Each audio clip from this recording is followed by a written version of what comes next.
Noswaith dda, a chroeso I chi gyd. Well, good evening and welcome everybody. Thanks very much indeed for joining us this evening. I'm Professor Colin Reardon, Vice-Chancellor of Cardiff University. It's a pleasure to host the event tonight. You'll have just heard that the digital showcase this evening is being recorded, and we'll send you the recording link after the event, and you're welcome to share that, of course, or review it yourself. So this evening we're showcasing one of our really important cancer research programs. And we have with us Professor Duncan Baird, who is the Professor of Cancer and Genetics, and Mr. Harsh Bhatt, who's a neurosurgical registrar and a Wales Clinical Academic Track Research Fellow. And Harsh is based in Duncan's research laboratory group. Now, I'm sure you're aware there are different ways in which one can carry out research into diseases like cancer. You can look at a sort of population level, epidemiologically, and make an association between a certain activity or a certain environmental effect and incidence of cancer. But actually, when it comes down to it, what you really need to know is exactly what is going on at a cellular level and at a molecular level. And that's what Duncan and Harsh are doing. They're looking into how our cells function and exactly what goes wrong when cancer cells form. If we do have a better understanding of how our cells work at a molecular and genetic level, the hope is then that we can provide the foundation for better diagnostics and treatments in the short to medium term. It does take some time, but it can be done. And that takes us then on steps towards cures in the long term. Before I invite them to give their talks, I just want to say a word about the wider research environment that we have here at Cardiff University. Cancer research is one of the university's principal biomedical themes. The reasons for that being, I think, very apparent to everybody on this webinar, because the statistics around cancer are very stark. There's 1,000 new cases of cancer being diagnosed every day, and 1 in 2 people in the UK will be diagnosed with cancer in their lifetime. That's why it is, of course, one of our principal themes. And we bring together expertise in cancer genetics and tumour development right through to drug discovery, new drugs for cancer, and clinical trials. It's a complex challenge, as you'll doubtless hear. Cancer's a pretty pernicious thing to research and to overcome. And for that reason, we do have to bring together the best facilities, the best equipment, techniques, and the best people. We partner with the Cardiff and Vale University Health Board and Velindre University NHS Trust locally to bring together clinicians and academics, as well as working with other research groups and clinical teams across the UK and globally. We also support and nurture emerging talent here at Cardiff University. These are our PhD students, our postdocs, our younger academics, or more early career academics who are the research pioneers that will drive forward future breakthroughs. We have an initiative called Future Leaders in Cancer Research, and that's supported by philanthropic donations, and it provides funding for early career scientists to undertake research that provides leverage towards securing prestigious grants to conduct larger scale programs that will then in turn deliver the discoveries we need to fight and beat cancer. So this is a pipeline where you need new clever people coming in at the earlier stage to develop and take us through towards these outcomes that we all very, very much want to see. Now, we have received some questions in advance, but if you have got any to ask during the course of the webinar, and I very much hope you do, so please take advantage of this opportunity and enter them in the Q&A box on your screen, probably at the bottom, and we'll answer as many as we can in the time. However, ask your questions anyway, because if there are any that we don't get around to, we'll follow up later by email. So that's it from me for the moment, and it's a great pleasure to ask Duncan and Harsh to present. So welcome and croeso. Thank you very much, Colin. Hopefully everybody can see my slides and hear me. So I'm going to talk today about how DNA and chromosomes mutate in the context of cancer and what on earth that's got to do with shoelaces. So I'm sure everybody understands that we are complex multicellular organisms. We're made up of many different types of cells. And part of the way that organ systems work is that they require large amounts of cell division. And so in the minute perhaps or so that I've been speaking to you, each one of us may have produced around about 300 million new red blood cells, or perhaps 40,000 new skin cells. So this huge amount of cell division is required for tissue homeostasis and for the function of tissues. But of course, we also probably know that many other cell types don't divide very much at all, for example, neuronal tissue. And perhaps people haven't appreciated just the sheer scale of cell division, but also the sheer scale of the numbers of cells in each one of us. There's around 10, we estimate there's around about 10 trillion cells in each adult human. You know, that's way more than 1,000 times more individuals than there are people on the planet. So I'm sure you can probably appreciate that there has to be some very exquisite control on how and where cells divide, because if we have cells dividing in the wrong place, they can outcompete their neighbors and potentially form a tumor. And so each cell has a very intricate system for determining whether a cell is going to divide or not. And there's a type of gene called an oncogene that its sort of function is to cause cells to divide, tell them when to divide. It's a bit like the go signal or the gas pedal on a car. And conversely, there's a panel of gene or a type of gene called a tumor suppressor. And these are more like the stop pedal or the stop signal in a traffic light. And it's the balance between the stop and the go signals that tells cells in proliferative tissues to proliferate more, or those in less proliferative tissues to proliferate less. Unfortunately, of course, in cancer, this goes wrong. And what we see is a loss of this stop signal, and we often see a gain of these go signals. And as a consequence, some cells will pick up a mutation that results in this happening, and cells will divide more and ultimately form a tumor mass. This could be a solid tumor, for example, breast cancer, or it could be a liquid cancer. Fundamentally, it comes down to this balance between stop and go signals. So why does this happen? Well, it boils right down to mutations in DNA. So of course, every cell in our body, with the exception of red blood cells, contains DNA. This DNA has to be replicated. The process of replication can cause mutation. Environmental influences, of course, cigarette smoke or exposure to ionizing radiation can mutate DNA directly. We can inherit mutations in DNA, and actually some viruses, some can actually interfere and mutate DNA. And of course, probably people may appreciate that disease is more of a disease of older age, and as people get older, they accumulate more of these mutations, and ultimately they could form into a cancer. So given all of this, it's kind of surprising that there aren't more, cancer isn't more common than it actually is. So how does cancer mutate, and what does that look like? So this image here is what we call a karyotype. So this is showing chromosomes. So each chromosome is a linear piece of DNA. It's where your DNA is packaged up in a cell. And this is from a normal karyotype, and each chromosome is colored a different color. And this is from a male individual, because you can see the X and the Y chromosomes here, and here the autosomal chromosomes in size order, from chromosome 1, the largest, to chromosome 22, the shortest. And that's what they should look like. But you don't need to be a clinical cytogeneticist to spot that there's something horribly wrong when you look in cancer cells. These are typical karyotypes of cancer cells. And what we see, if you perhaps focus on this colorectal cancer, is we see situations where entire chromosome arms have disappeared and been replaced. So in this case, chromosome 1 has lost a bit of chromosome 1, and it's been replaced with a bit of chromosome 4. Chromosome 2 has an extra copy, and it looks like a bit of chromosome 12 stuck on the end of it.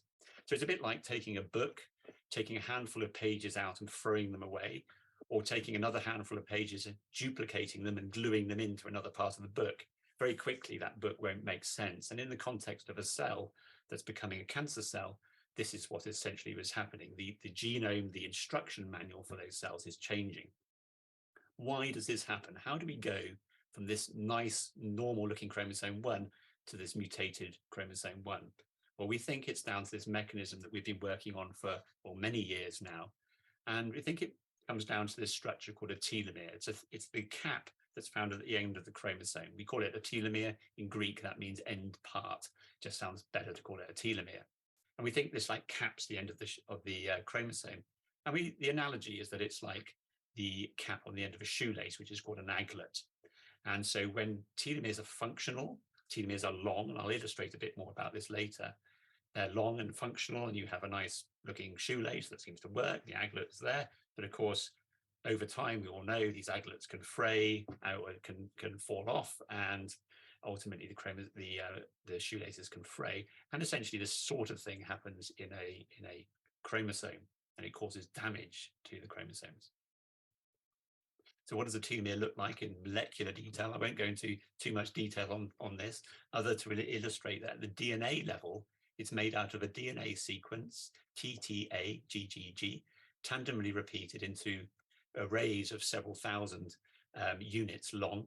If you take the telomere, this telomere repeat and fluorescently label it, and you can put it on a probe so you can see where it is on the chromosome. So here's this karyotype again, and you can see the chromosomes highlighted at the end. And if you look using an electron microscope, an electron micrograph, you can look at these chromosomes, and we can see that the end of the chromosome is tucked away into this loop-like structure. And what this is doing is trying to tell the cell that the telomere is functional and protecting it from the cell recognizing it as a piece of damaged DNA. Why we work on telomeres? Well, it comes down to this sort of fundamental observation that as cells divide and as DNA is replicated, telomeres get progressively shorter. So this is kind of illustrating cells dividing and telomeres getting shorter. And what happens is that as telomeres become very short, the cap stops working and it tells the cells to stop dividing. It's called senescence. And that's what happens when telomeres become short. And we developed a technology, it is the highest resolution technology available to determine telomere length. We call it STELLA, single telomere length analysis. And it's a way of sizing telomere length in exquisite detail. So we have long telomeres here, short telomeres here. And what we have is a population of cells that have divided 19 times. We have the same population of cells that are divided 29 times. And the telomeres have got shorter.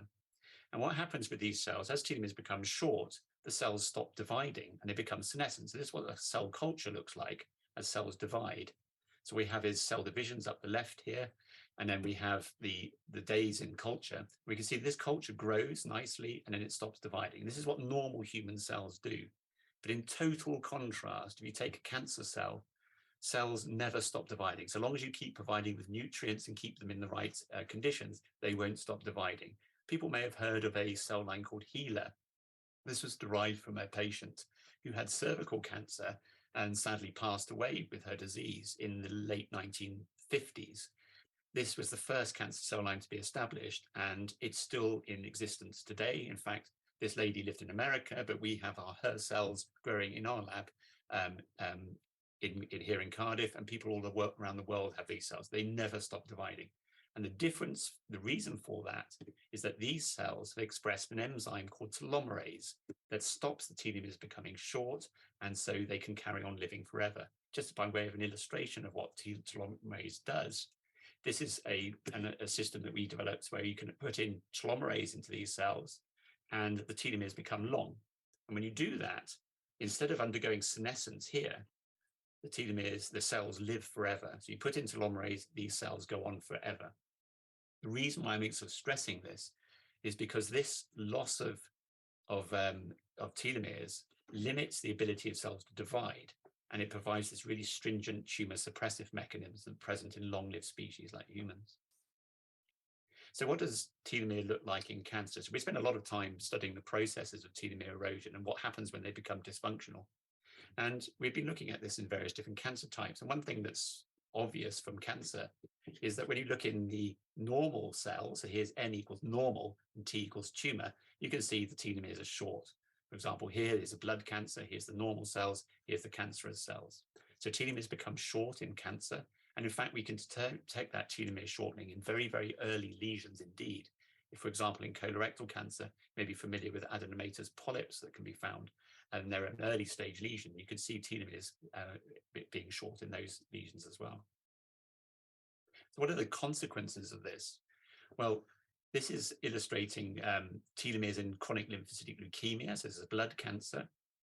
And some individuals have very short telomeres indeed in their chronic lymphocytic leukemia cells, and others have longer telomeres.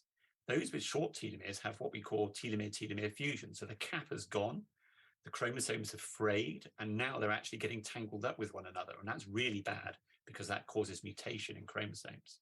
So what we did was thought, well, we see this sort of division between long and short telomeres, and we use that to see what that means clinically. And this Kaplan-Meier curve, survival curve, is the sort of, I'm afraid, the grim reality of cancer research. Each one of these steps on this curve here represents a death from cancer. And at time 0, we start off with 100% of people alive. Those with longer telomeres, at 10 years, 95% of people are still alive. But unfortunately, for those with a shorter telomere length profile, those at 10 years, only around about 10% of individuals are alive. So it almost looks like two diseases, a long telomere disease and a short telomere disease. So this is really powerful prognostic information that is not available with the other markers that are used in this disease. That's prognosis in CLL. It's the strongest predictor of survival in CLL. But also, from a clinical point of view, clinicians are interested in whether a marker, a biological marker that's applied to a cancer, will predict the ability of patients to respond to treatment. And in CLL, again, telomere length is the only marker that predicts response to treatment. And none of the other markers can split these cohorts. So we're looking at the splitting of the cohort is what we're talking about here. So it's the only predictive marker for chemotherapy in CLL. This is our technology in action. Again, in other cancer types, here's a multiple myeloma, it's another blood cancer. We're able to split individuals up that have long or short telomeres in their multiple myeloma cells, and that confers a different prognosis. So it's a critical determinant for survival in multiple myeloma and other tumor types, other blood cancers and some solid cancers that we've looked at. And Harsh will show you a bit more about the work he's been doing in glioblastoma. So because of this, we've actually now developed this into a clinical service that's providing telomere length analysis to the NHS via a company that we spun out of Cardiff University called Telomere Limited. It's currently receiving samples from all over the UK and further abroad for the diagnostic workup of patients with bone marrow failure, but we hope ultimately that it may be used for prognosis and predictive response treatment of patients with cancer. How does telomere length cause this issue with prognosis and prediction response to telomeres, so to treatment? Well, it comes down to this phenomenon here. So what I'm showing you here is another way to look at chromosomes. You've got chromosome 1 here and the X and Y chromosome. And if the chromosomes are all in a line, then they're good. Everything's fine. Nothing's changed. But if you look at cancers or polyps, colorectal polyps in this case, if they have short telomeres and those telomeres are dysfunctional and starting to fuse, then we can observe situations where you get gains of chromosomes, losses of chromosomes, like I showed you in that original karyotype at the beginning of the talk. So you get this very striking phenotype that occurs in the presence of short dysfunctional telomeres. And so what we think is happening is that the chromosomes are mutating, and that's driving genetic variation in this cancer. And this is really striking with this process, this phenomenon called chromothripsis that was identified in when people started to sequence the whole genome in whole cancer genomes. And they started to observe this phenomenally complicated mutational pattern. And it looked like a piece of chromosome had been chopped up into hundreds or thousands of little pieces and been reassembled in a random order. And we've shown recently that this is actually caused by, or at least initiated in cells that have short dysfunctional telomeres. So short telomeres are very mutagenic. They cause large-scale genomic mutation in tumors. And the reason why this is important is because we think of cancer as a Darwinian evolutionary process. And you're probably aware that for that process to happen, you need genetic variation for selection to work on. If everything's homogeneous, they're all genetically identical, you change the environment, those organisms, or in the case of cancer, those cells, cannot respond to that environment. But for a cancer to survive in the human body, it needs to have genetic heterogeneity. It needs these mutations. The cancer loves mutation. It's just what it needs. And what that provides is genetic diversity on which clonal selection can operate. So this is a situation where if you treat a patient with a particular agent, and you can potentially wipe out many of the cells in that tumor, but if they're genetically diverse, there may well be one single cell in there that has the right genetic makeup to evade that treatment. Okay, so I'm going to hand over to Harsh now, who's going to show you a bit about his work in glioblastoma. Over to you, Harsh.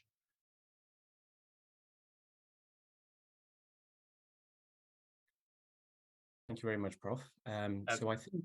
Sorry, Harsh, there was one extra slide, but I'm going to skip through that in the interest of time. This was just to summarize that on one hand, you have tumor suppression with telomeres becoming short, and then on the other hand, you have telomeres becoming short and causing genome instability and dysfunction. But I'll hand over to Harsh now. Sorry, Harsh. Thanks very much.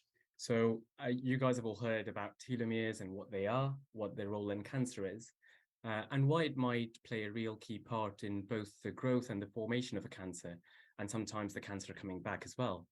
Now, as a neurosurgery trainee based in Cardiff, I'm really interested in aggressive brain cancers because these are the patients we are treating every day. And on the page, you can see on the left an MRI scan of a patient with glioblastoma, which is the most aggressive brain cancer we have. And it's a really horrible disease. The average overall survival from diagnosis is around 15 months.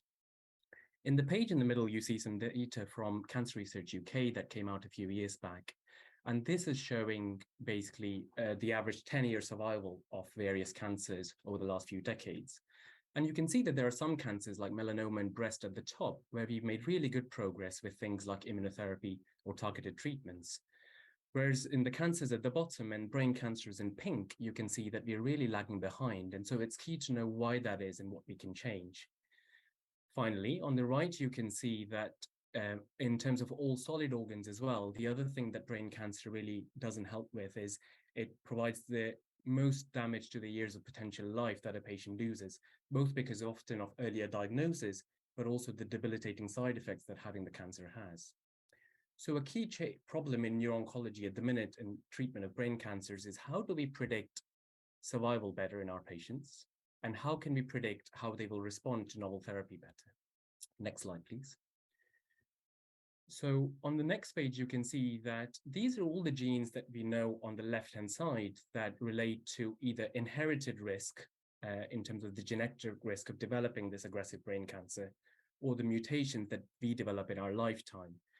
And it's a busy slide, but on the cartoon, what I want to point out is that all the genes and proteins you see highlighted in green are related to telomere dysfunction.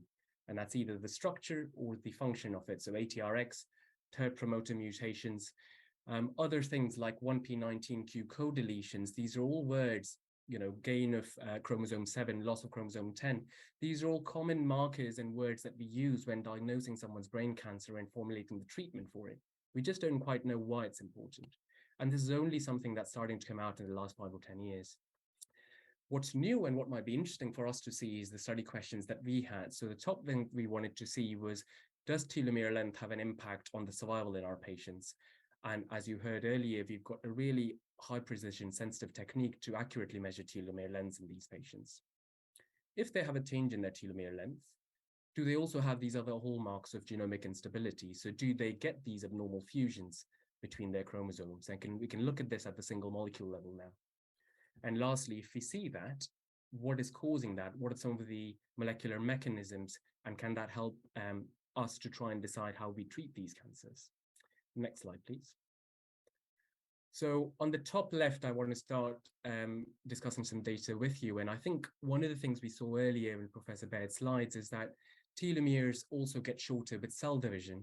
So one thing we also know is that as all of us age, telomeres can get shorter.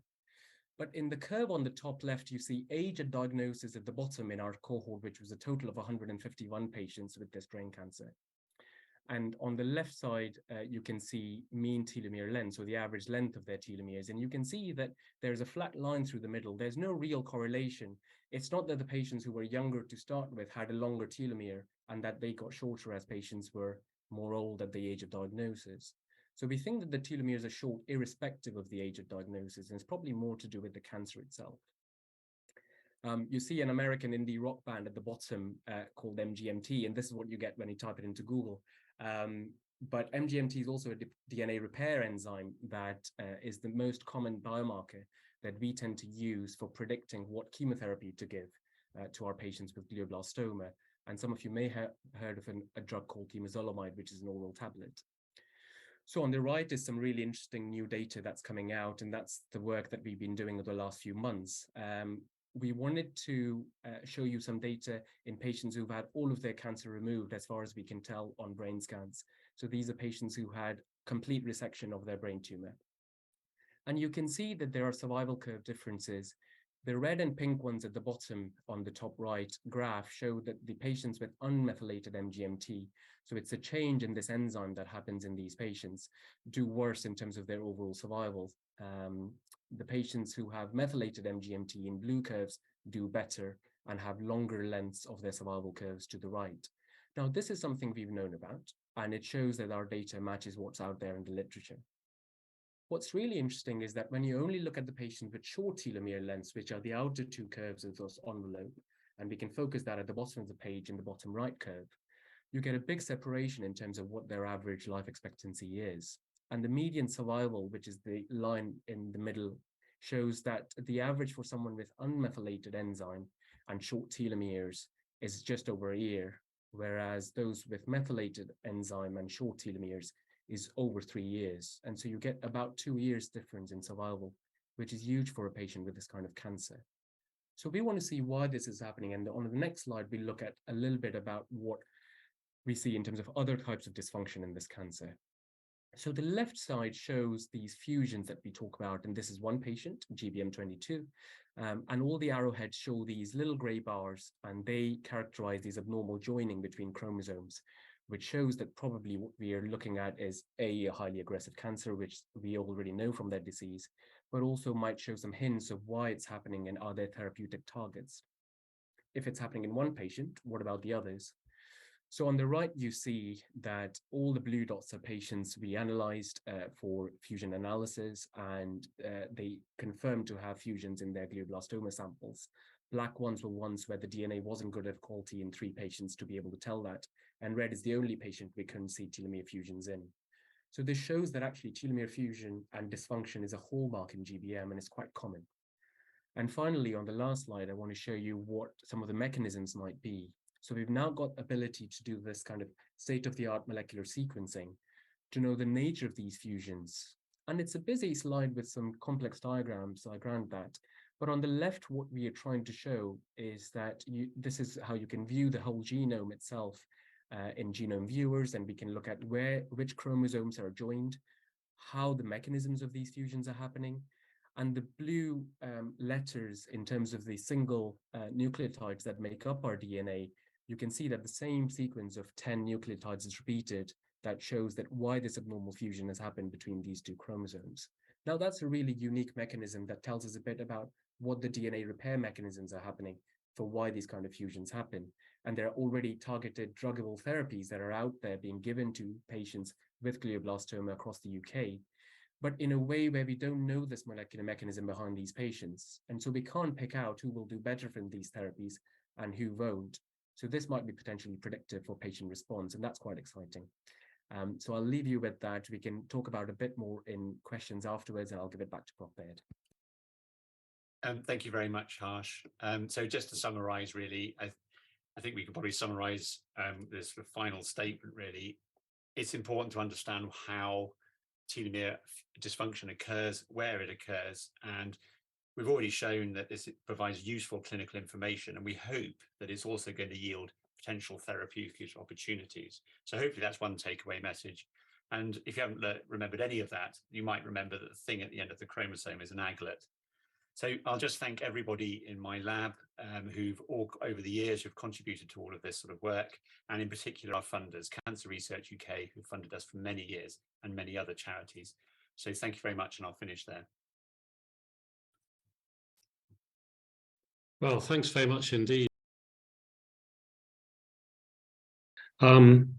If I've understood it correctly, then your work on the telomere length dysfunction and fusion allows you to, or allows clinicians to make, such as Harsh, to make more accurate prognoses and also to target drugs better. Does that sort of summarize it? Yeah, that's right. Yes, that's what we're trying to work towards. So for standard chemotherapies in chronic lymphocytic leukemia, that's what we've shown. We would hope, or we don't know, but until we do the work into other cancer types. So we're currently trying to look and expand our work into many different tumor types. So yes, just because it works in one leukemia doesn't necessarily mean it will work in all. It also has the potential to work for other types of therapy, for example, radiotherapy, which works in a rather similar way, I suppose, to chemotherapy, in that it targets and damages DNA. So this principle may apply across multiple different therapies. We're also actually looking to see whether telomere length and dysfunction can predict responses to new types of immunotherapy. So it's very much in the press at the moment, where people can have their T cells taken out and genetically modified and put back in to target cancers. And we're looking to see whether telomere length tells us about whether patients are suitable for that type of treatment and whether they may or may not respond. It's important, of course, because these types of therapies are extremely expensive. Some of them are going into sort of many hundreds of thousands of pounds per patient. And so any molecular tool that can tell a clinician as to whether this is going to be a good patient that's likely to respond to this type of therapy is very useful indeed. Healthcare providers can't necessarily afford to provide that type of expensive a treatment for everybody. Fantastic, thanks.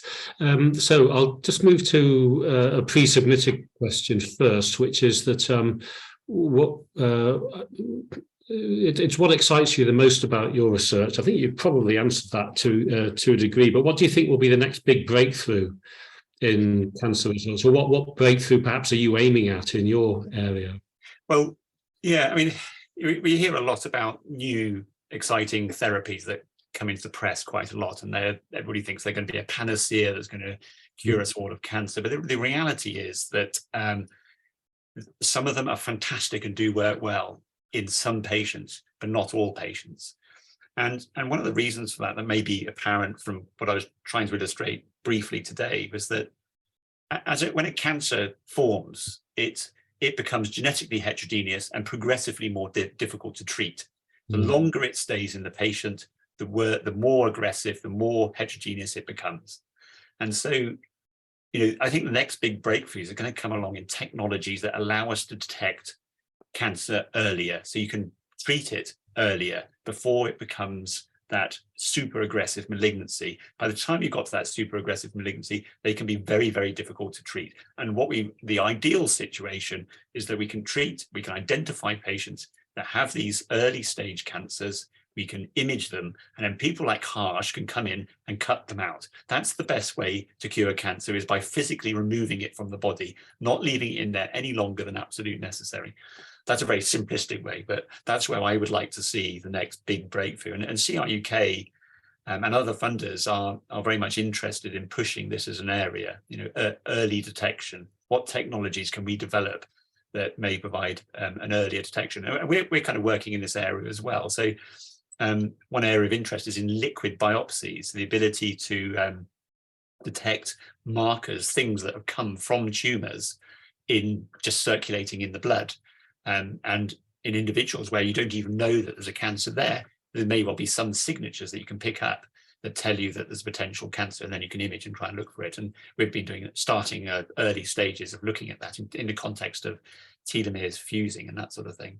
So that's what kind of excites me at the moment. Cool, thanks. So one that's come in before we come back to a pre-submitted one. You may well have answered this one, so if so, just very briefly recap. How complex is the Stellar test to perform, and would it be suitable for clinical practice? So yes, so we've, as I alluded to earlier, that we are now providing it for clinical practice. So people can send us samples and we will analyse them. We received samples just today, in fact, from patients around the UK. And this is, as I said, for diagnostic purposes. So yes, so those are complex banding patterns that I was showing you. They are difficult to do, and they're highly specialised things that take a long time to do. But we've found a way to simplify it and reduce the resolution, but increase the flow, the output of it, or the speed of it. And it's now been, as of just a few weeks ago, it's been fully accredited for ISO 17025 by the UK Accreditation Service. So it's now fully embedded as a diagnostic test used by clinicians. So it's used by clinicians in the UK, Ireland, and New Zealand, actually. That's a fantastic outcome, of course, isn't it? There's a question specifically for Harsh here, as a trainee neurosurgeon undertaking lab research. How does being a surgeon, I guess a trainee surgeon in particular, and being a lab scientist work? And do you hope to continue that in your future career? I mean, I hope you do, but... Yeah, I guess, how does it work? I think with a lot of juggling, but I think it probably to make both things work. And I think this is where it's slightly different. I think if you're doing a wet lab or a, a basic science sort of translational project, as we're doing, I think you need good supportive local infrastructure. And I think you need good mentorship. I think you need both of those things. So from a practical level of how it's happening, things like the WCAT program in Wales, or future leaders in cancer research that we talked about. I think both of these are initiatives that, give clinicians dedicated time if they're in academic training to come out of program, spend a few years like how I'm currently doing to be able to work on a piece of research, and then also give you protected time after your PhD, for example, to complete some of the ongoing work that you're doing. And I think, we are lucky in some ways. My co-supervisor is an academic neurosurgeon, Liam Gray, who's based in Cardiff. We've got collaborations with clinicians like Rena Curry in Bristol, who are really great mentors to see how an academic clinician might be working, particularly in surgical fields. So I still keep up on calls just to keep some surgical acumen going. But I think, it's through those efforts that, you probably look at it long term and go, yeah, actually, that's something that I'm interested in doing. That's good to hear, thanks. Now we got one about funding, whether funders prefer to fund, and I think the answer to this is probably yes, whether they prefer to fund certain types of cancers for research. So are there more fundable types? The example given here is breast cancer more high profile than colorectal, for example? Well, yeah, I suppose traditionally back in the day, yes, I suppose the most common cancers were targeted for more effort, I suppose, because of the sheer clinical burden that they imposed. But recently, actually, there's been, perhaps in the last 5-10 years, there's been more of a push towards funding unmet clinical need. And so this is why the funders are starting to push rarer cancers or more difficult to treat cancers. So brain cancer would be one of those, pancreatic cancer would be another, lung cancers, those sorts of cancers, when Harsh illustrated that curve showing, the improvement in outcome of patients with these diseases. There's been a lot of improvement in some of those more common cancers, but some of these, lung cancer, brain cancer have hardly changed at all in terms of their outcome. And so, yeah, there is a push now to focus on that, on those sorts of cancer types. So it's a really interesting one, actually. I think we all know that there are lifestyle you can make lifestyle changes to improve your chances in terms of cancer. So, best not to smoke, don't drink too much, diet, that sort of thing, exercise. But somebody's asked, are there any lifestyle changes which might specifically help long-term telomere health? Well, actually, yes, there's a lot of literature out there that indicate there's all sorts of things you might be able to do that will change your telomere length. Unfortunately, the reality is, and actually comes from the UK study, so you may have heard of UK Biobank. So there's a group in Leicester that have done this huge analysis of telomere length in the population. I think they've analysed more than 400 individuals. And what they've concluded is that there's very little you can do to change your telomere length. So telomere length is predominantly genetically determined. and where you are in the telomere length spectrum in terms of being long or short relative to your people of your relative age is fixed. And so I know how long my telomeres are. They're actually relatively short, unfortunately. They're around about 10%, the lower 10th percentile. And I did look at my telomere length in the early 90s, and it was still in that lower 10th percentile. So it's stayed much the same. Maybe I don't have a very good lifestyle, but yeah, so there isn't an awful lot that you can do to change your telomere length, your erosion. But what is very clear from the data is that the presence of short telomeres does confer risk, increases your risk of getting various different diseases of various different kinds. For example, a lung disease or liver disease. And so having a knowledge of that, knowing if you are in that risk category, tells you that those healthy lifestyles that you should adopt, that everybody should adopt, are much more pertinent for those individuals with the shorter telomere length profiles. Interestingly, actually, individuals with longer telomeres have a slightly higher risk of getting cancer. So there's kind of Goldilocks telomere length. In the middle is where you want to be. Yeah, so maybe it's better not to know, but just have a good lifestyle, I imagine. Another one here now, I think probably more for Harsh, at least the first bit. How are telomere targeting drugs doing in the clinic in patients with glioblastoma? And are there any opportunities to combine telomere targeting drugs with chemotherapy? So that's a really interesting one. I mean, the one that we were looking at, there are some that are called telomerase inhibitors themselves, and Prof. Baird mentioned telomerase in some of the slides earlier. There are also things what are called PARP inhibitors. So these are drugs like olaparib. They've been used in other cancers like ovarian cancer, breast cancer for many years through different DNA mechanisms that we know their action is. At the minute, there is a national trial that's been going on for the last few years, originating from Glasgow, called Paradigm and Paradigm 2. That Balindra patients and based in Cardiff are also being recruited to. And some of the work that's been done by colleagues in the lab itself has shown that, these some of the telomeric dysfunction may make them more susceptible to things like PARP inhibitors. So that's an aspect we are interested in looking at is, are these patients probably doing better if they have telomeric dysfunction and are on PARP inhibitors in addition to their other regular glioblastoma treatments. Okay, thanks. There is a question which I think has been answered. Is there a possibility of prophylactic use of the test? But I think we've just discovered there's not much you can do if you discover what's going on anyway. So perhaps not.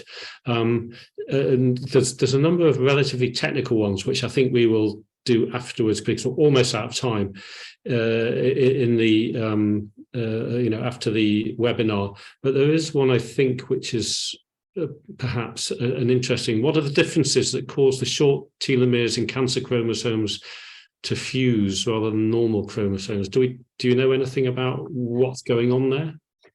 Yeah, so one of the early slides I showed you the structure of a telomere and how it formed that loop at the end of the chromosome. And as telomeres become short, they become so short, in fact, that loop can no longer form. And the specialized proteins that bind to telomeres and confer their function is essentially like the aglet, it falls off. And so at that point, the telomere is no longer a specialized cap structure. It's now recognized as a piece of DNA that's broken. And that is something that a cell has lots of apparatus inside to deal with. Cells, if they've got a piece of broken DNA, they immediately stop dividing and they try to process it. And one of the ways they process it is by repairing it. And of course, a telomere has nothing to be repaired with because it's the end of the chromosome, unless, of course, there's another telomere elsewhere that they can then stick to. So you end up with two pieces of DNA sticking together, and that's how you end up with these mutational profiles that occur. And so we're interested in the mechanism by which it fuses. And as Harsh alluded to, there are agents that can target that mechanism. That was so interesting. Well, unfortunately, we are out of time now, but thank you both very much indeed. That was really interesting. I mean, a huge and complex area to try and deal with in such a short time, but thank you very much for that. If we didn't, there are several questions in the chat that we didn't have a chance to, or in the Q&A to get round to, but if we didn't get a chance to answer your question, we will follow up with you directly and share those answers. And everybody will receive an email in the next few days with a copy of the recording and links to register for forthcoming events. The next one in the series is taking place on Tuesday, the 28th of February.